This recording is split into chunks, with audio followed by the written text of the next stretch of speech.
We continue our look back at the news of the week with our Reporters Rewind. Joining us this Friday at Arise America is Lauren Rankin. She's a contributor with Policymic. Matthew Scott, an editor of Corporate Secretary, and back with us this week because she had so much fun last week is Wendy Wilson, a news editor from Essence Magazine. Hey, you guys, thanks so much for coming. We got a lot of good stuff to get into, so jump right in, okay? So let's start, of course, with Supreme Court that came down with a number of decisions this week, one of which was Proposition 200 in Arizona. Wendy, let's start with you. What were your thoughts on this? Well, I mean, Arizona is still the state of contention, it seems. There's so much going on with that state. It's always in the news.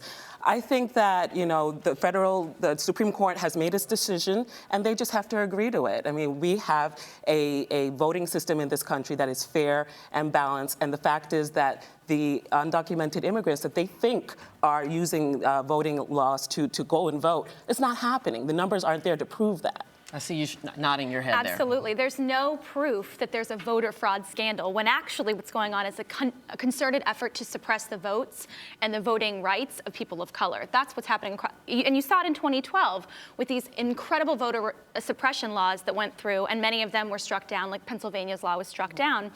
And in fact, it rallied people of color to vote. So I think this is a great decision, but what really worries me about this is I actually feel like it was a bone sort of thrown to civil rights activists, and I really fear for Section 5 of the Voting Rights Act now. I'm really fearful. Yeah, this was a mixed result in that regard. Well, I think the Supreme Court got it right in terms of making sure that states don't overstep their bounds in terms of dealing with how Americans can actually vote.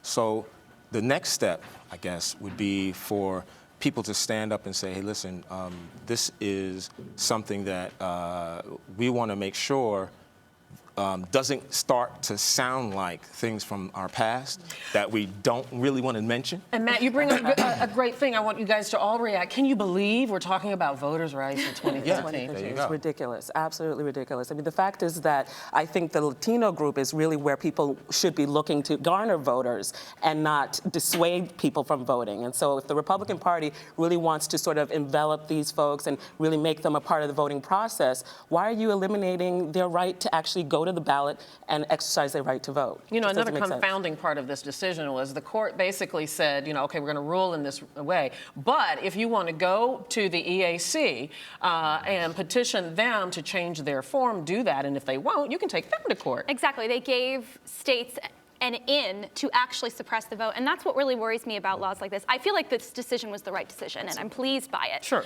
But I really am worried about the implications going forward. I feel like it's a continuous effort to chip away at the Voting Rights Act and to chip away at the enfranchisement of people of color and their right to vote. And I feel like this is a dangerous implication for what's to come. It really is amazing. While you're doing the talking, Lauren, let's move on to our next topic, and that is, of course, the president is going to Africa, and a lot has been made about how much this is going to cost. Absolutely. You think this is not really about the money? Oh, no, not at all. First of all, he's not the first president to go to Africa.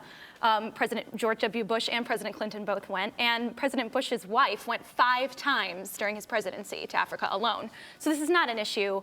I think we tend to frame Africa as this congealed mass, and we only really talk about it in the national discourse when we're talking about disease or we're talking about poverty, but we don't actually embrace Africa as a place of cultural and economic value. So of course he's demonized for going to Africa, which is a continent that's largely ignored. Mm-hmm. Yeah, what is this really about? This is about framing Obama as a person who is about big spending. Mm-hmm. So they're looking at this because he's taking his family.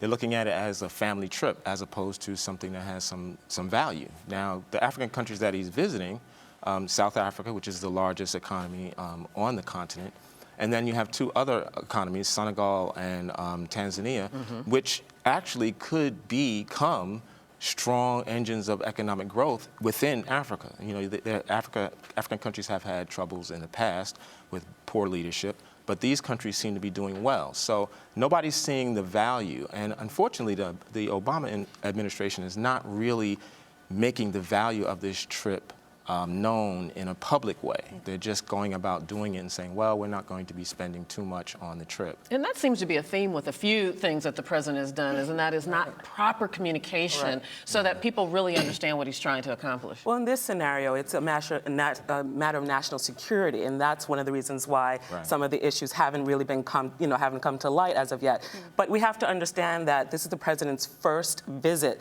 official visit to the continent. He did stop over in Ghana for a couple of days, but this is his first official, tour of the continent. And so why not? If he was going to Asia, would this be an issue? Would we be talking about it? Perhaps not. Speaking of Asia, China has been in Africa for years. They have business relationships with more than 30 countries there. And the United States is like, well, we don't care. We don't even want to have a business relationship. It's like you said, most of the relationship is about sending aid. This could be, and this is one of the things that I wish he would say, hey, we're trying to change the script here. Maybe we should be talking about more business-oriented things instead of the other humanitarian issues. And this is also happening at the same time that we still have a Republican effort to delegitimize this president. Yeah. This week, South Carolina representatives said that he questions the president's validity. So there are members, prominent members in the Republican Party who still believe this man is actually a Kenyan.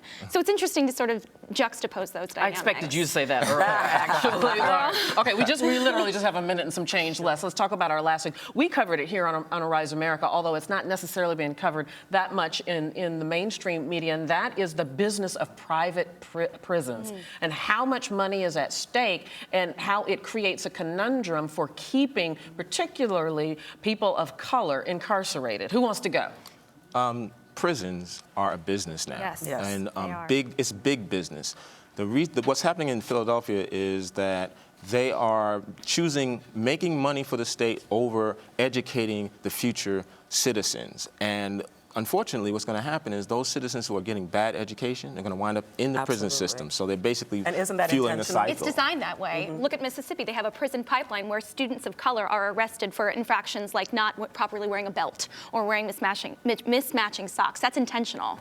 And it's so interesting. One thing that did make the news this week was in Philadelphia, a task force voted to close 23 schools. So, this decreased support of the education system, but yet approved a $400 million prison to be built in the area. So as you say, it seems to be a pipeline. Yeah, I think that they're sending a clear message, especially to the kids of Philadelphia. How are kids supposed to feel if their schools are closing, but yet prisons are opening up? That sends a very clear message to say, we don't care about you. We don't care about your education. You have gun violence, you have poverty. All of these issues can be exacerbated with education. Let's invest in that and get the problem taken care of beforehand. It is a disturbing trend. Thank you guys so much, Lauren, you. Matthew, Wendy. Thank Good to you. see you. You gonna come back next week? Absolutely. Thank you guys. Come back anytime. Have a great weekend. Thank you. You too. And you are watching Arise America.